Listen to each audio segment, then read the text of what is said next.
to my channel once again. 31 মে 2025 এর মধ্যে এসএসসিকে notification বার করতে হবে এবং 31 ডিসেম্বর 2025 অর্থাৎ এই বছরের মধ্যেই কিন্তু সমস্ত নিয়োগ প্রক্রিয়া সম্পন্ন করতে হবে। এটাই কিন্তু শেষ যে শুনানি সুপ্রিম কোর্টের সেটাই বলা হয়েছিল।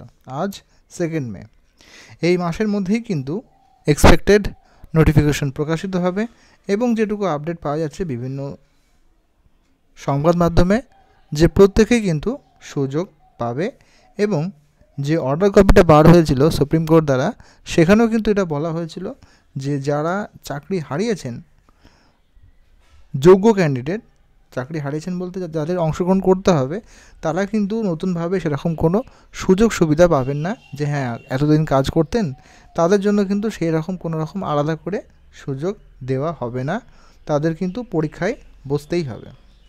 তাই আশা করা যেতে পারে যে সবাই কিন্তু সুযোগ পাবে এবং আমাদের প্রত্যেকেরই উচিত এই যে এত বড় সুবর্ণ সুযোগটা আসছে সেটা কাজে লাগানো। না জানি এই সুযোগটা আবার কবে আসে। ধন্যবাদ, প্রস্তুত থাকুন।